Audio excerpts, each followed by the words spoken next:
Hello friends, जय श्री कृष्ण मित्रों, केम छो बधा मजामां छो ने। आज આપણે નવા વિડિયો સાથે હાજર થયા છે। આજે આપણે મીઠા ઘૂઘરા બનાવીશું। જે આ દિવાળી પર બધા બનાવતા જ હોય, કોક રવાના બનાવતા હોય, કોઈ કોપરાને બનાવતા હોય।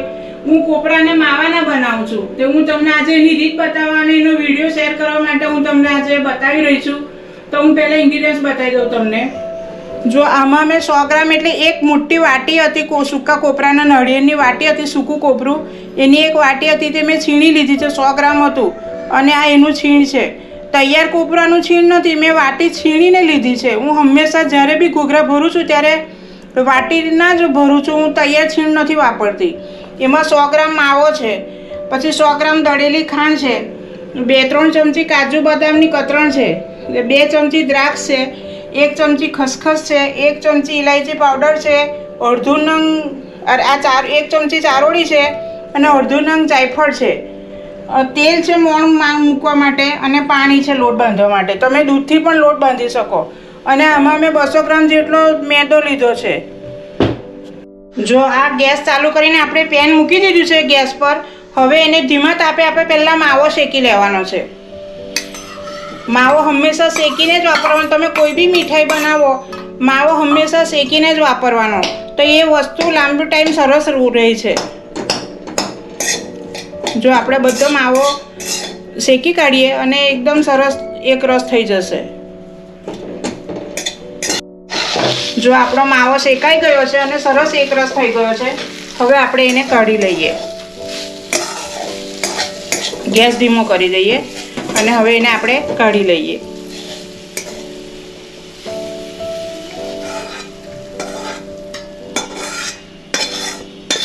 જો હવે આપણે પેનમાં ઘી મૂકીએ છીએ। કોપરાને આપણે એમાં શેકવાનું છે, કોપરાનું છીણ એટલે લગભગ 4 થી 5 ચમચી આપણે કોપરાનું છીણ શેકાવા માટે આપણે ઘી મૂકીએ છીએ। જો આ 4 ચમચી થઈ અને આ 5 ચમચી, આમાં આપણે કોપરાનું છીણ શેકવાનું છે। તમને ઓછું લાગે તો તમે ફરી ઘી લઈ શકો છો, પણ જો વધારે પડી જશે તો ઘૂઘરો તમારો ભરાશે નહીં અને અંદર ભીનું થઈ જશે અને લોટમાંથી વળશે નહીં તમારી ડિઝાઇન અંદર પાડો તો। એટલે માપનું જ રેડવાનું છે, પછી જોઈએ તો ફરી લઈ શકાશે। જો ઘી આપણું ગરમ થાય એટલે આપણે કોપરાનું છીણ ઉમેરીએ છીએ। આપણું ઘી ગરમ થઈ ગયું છે, હવે આપણે એમાં કોપરાનું છીણ ઉમેરીએ। ધીમા તાપે જ એને શેકવાનું છે, ફાસ્ટ ગેસ પર નથી શેકવાનું, નહીં તો લાલ થઈ જશે। એને લગભગ આપણે 2 મિનિટ સુધી શેકાવા દેવાનું છે। જેની સુગંધ આવવા લાગશે, શેકાઈ જશે એટલે એની સુગંધ આવવા લાગશે। 2 મિનિટ માટે શેકા દેવાનું છે। જો આપણે બિલકુલ ઘી નથી રહ્યું અંદર, જો આ રીતે જ ઘી મૂકવાનું છે। તમને જોઈએ તો ફરી પાછા તમે રેડી શકો છો, પણ શેકવા માટે આટલું જ ઘી લેવાનું છે। જો આપણું કોપરું શેકાઈ ગયું છે અને સુગંધ પણ સરસ આવે છે, હવે આપણે એમાં માવો ઉમેરી દઈએ। જે અત્યારે આપણે શેક્યો છે ને એ માવો એમાં ઉમેરી દઈએ આપણે। અને ગેસ એકદમ ધીમો જ રાખવાનો છે, ફાસ્ટ ગેસ નથી રાખવાનો, એકદમ સ્લો ગેસ પર કરવાનું છે આપણે।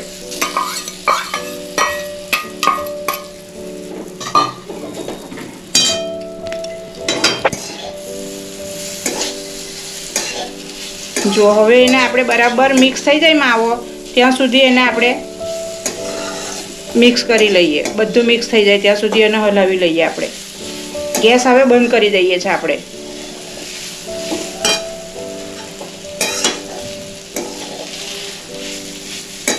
જો આ કોપરો અને માવો મિક્સ થઈ જાય પછી આને ઠંડુ થવા દેવાનું છે આપણે। એ ઠંડુ થશે ત્યાર પછી જ આપણે એમાં ખાંડ ઉમેરાશે, નહીં તો જો અત્યારે આપણે ખાંડ ઉમેરી દઈશું તો ખાંડનું પાણી છૂટશે તો આપણું સ્ટફિંગ ઢીલું થઈ જશે। એટલે આવી રીતે આપણે અત્યારે બધું મિક્સ કરીને રવા દઈએ અને ઠંડુ થવા દઈએ, ત્યાર પછી આપણે એમાં ખાંડ મિક્સ કરીશું। જો આપણું મિક્સ થઈ ગયું છે, હવે આપણે એને ઠંડુ થવા મૂકી દઈએ।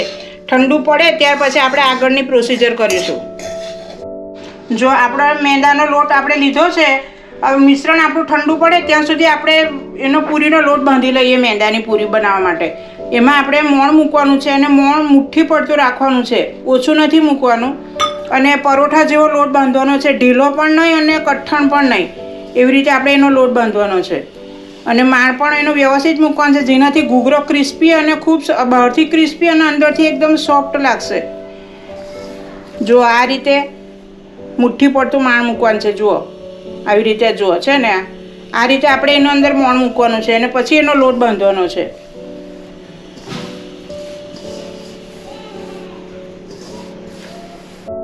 જો હવે આપણે પાણી રેડીને લોટ એનો બાંધી લઈએ.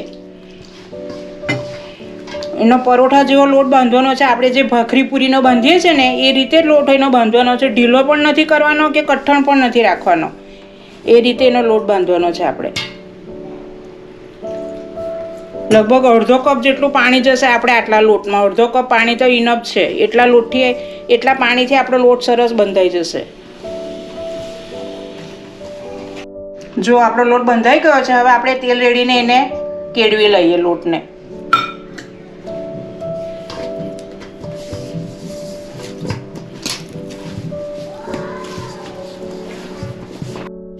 જો આપણો લોટ સરસ બંધાઈ ગયો છે. હવે આપણે એને 10 થી 15 મિનિટ એને રેસ્ટ આપીએ આપણે. જો આપણું પૂરણ ઠંડુ થઈ ગયું છે. હવે આપણે એમાં ખાંડ ઉમેરી દઈએ. જો આ જે 100 ગ્રામ આપણે ખાંડ લીધી છે ને એ ખાંડ ઉમેરી દઈએ આપણે. એમાં પછી ઇલાયચી પાવડર ઉમેરી દઈએ, ચારોરી ઉમેરી દઈએ, જાયફળ છે તે ઉમેરી દઈએ,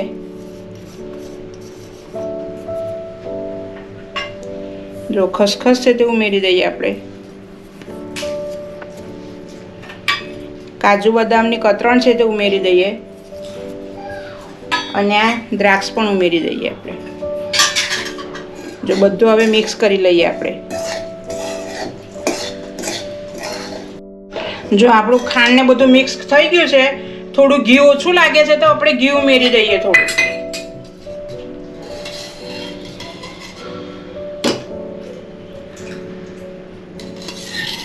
તમારે ઘી ગરમ કરીને ઉમેરવું હોય તો બી ઉમેરી શકો અને આમ જ ઉમેરવું હોય તો બી ઉમેરી શકો. જો હમણાં મેં મોટા 3 ચમચા ઘી ઉમેર્યું છે કેમ કે આપણે કોપરામાં ઘી વધારે નથી લીધું. હવે આમાં આપણે ઉપરથી ઉમેરી શકીએ તો સરસ થશે અને એમ લોચા પડતો આપણે મિશ્રણ બનાવવાનું છે એનું.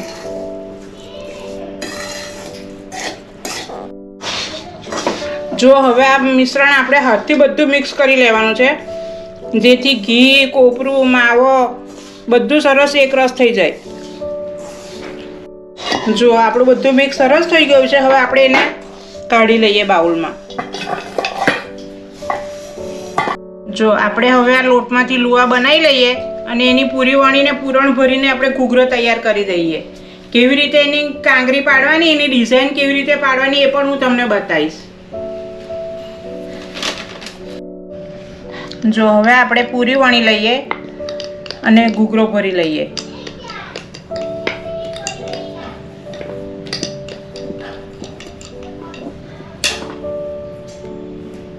જો આ રીતે પૂરી વણી લેવાની છે અને એમાં આપણે 1 ચમચી જેટલું પૂરણ ભરવાનું છે.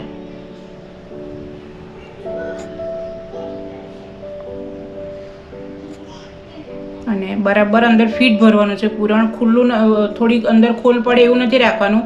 બરાબર ફીટ ભરી અને આ બધી કિનારી એની ડાબી લેવાની છે આપણે. આમ દબાઈ જાય એકદમ દબાવીને એમ ચપ્પટ બનાવી દેવાનું છે એને. જુઓ આમ બધી કિનારી દબાઈને એમ જો આ રીતે કરી નાખવાનું.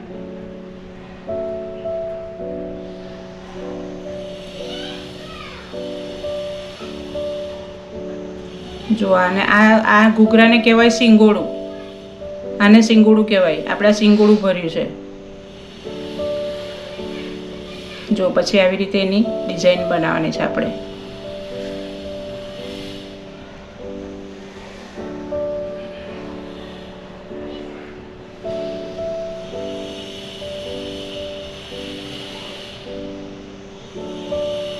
ફાટું બિલકુલ નહીં જોઈએ. જો ભરતા ભરતા ફાટી ગયું તો તમારો આખો ઘૂઘરો આપણે તળીએ તારે છૂટો પડી જશે. જો આ આપણું ઘૂઘરો તૈયાર. સિંગોડું કહેવાય અને આપણે સિંગોડું ભરી દીધું છે. હવે એ રીતે આપણે બીજી પણ પૂરી વણી લઈએ. જો હવે આપણે બીજો એ રીતે ભરી લઈએ. એમાં પણ 1 ચમચી આપણે પૂરણ ભરવાનું છે. પૂરણ અંદર બરાબર દબાઈને ભરવાનું છે. અંદર ખોલ નહીં રહી જાય, નહીં તો પછી એકલો ખાશો તમે ત્યારે માવો ઓછો લાગશે અને લોટ વધારે લાગશે. એટલે જ્યારે બી પૂરણ ભરો ને ત્યારે એમ દબાઈને ભરવાનું છે અને લોટની કિનારી પણ આમ બરાબર દબાવીને ચપટ કરવાની છે. જુઓ બરાબર દબાઈ દેવાની છે, જેથી કાંગરી તમે પાડો તો લોટ છૂટી નહીં પડે, ઘૂઘરો આપણો છૂટી નહીં જાય. નહીં તો છૂટી જશે તો આખું તેલ અથવા ઘી જેમાં તળતા હોય એમાં એ આખું જ બગડી જશે. એટલે આવી રીતે ભરીને આમ બધી ચપટ કિનારી એમ દબાઈ દેવાની છે. આપણે એની બધી કિનારી આજુબાજુથી દબાઈ દેવાની છે અને આ રીતે બનાવી દેવાનો. જુઓ, અને પછી એની કિનારી આપણે કાંગરી પાડવાની છે. જુઓ,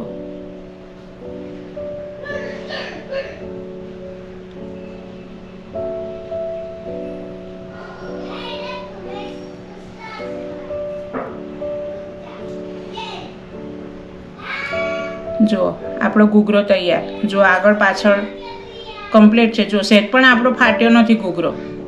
આવી રીતે આપણે બધા ભરી દેવાના છે. જો આપણા ઘૂઘરા બધા ભરાઈને તૈયાર થઈ ગયા છે અને મસ્ત કાંગડી પર પાડી દીધી છે આપણે. જો ડિઝાઇન પણ ઉપર મસ્ત દેખાય છે. અને તળવા માટે આપણે તેલ મૂક્યું છે. તેલ પણ સરસ ગરમ થવા આવે એટલે આપણે હવે તળીશું. તેલ ગરમ થઈ ગયું છે. હવે આપણે ઘૂઘરા તળવા મૂકી દઈએ. ધીમા તાપે તળવાનું છે આપણે, ફાસ્ટ ગેસ નથી રાખવાનો, ધીમા તાપે તળવાના છે.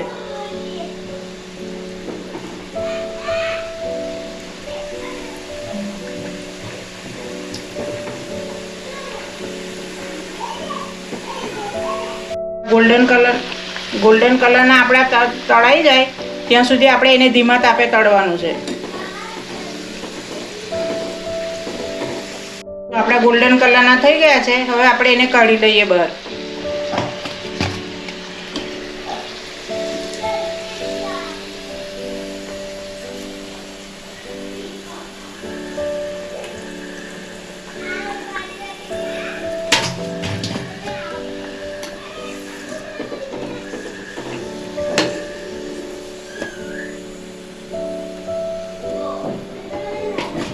તો આ રીતે આપણે બીજા પણ તળી લઈએ. જો આપણે બીજા પણ એવી રીતે મૂકી દીધા છે તળવા માટે અને ધીમા તાપે આપણે સરસ તળાય છે ગોલ્ડન કલરના.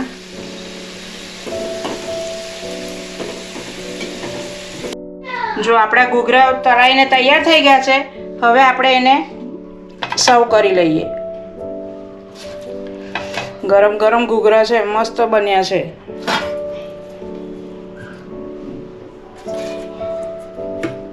આપણા ઘૂઘરા તૈયાર થઈ ગયા છે સરસ. આપણે સર્વ પણ કરી લીધા છે. અને જો અલગ અલગ ડિઝાઇનના આપણે બનાવ્યા છે. જો સિંગોડા ટાઈપમાં આપણે બનાવ્યું છે. સરસ ડિઝાઇન બી બનાવી છે આપણે અને ખૂબ સરસ બન્યા છે. તો તમે પણ ઘરે આ રીતે જરૂરથી બનાવજો.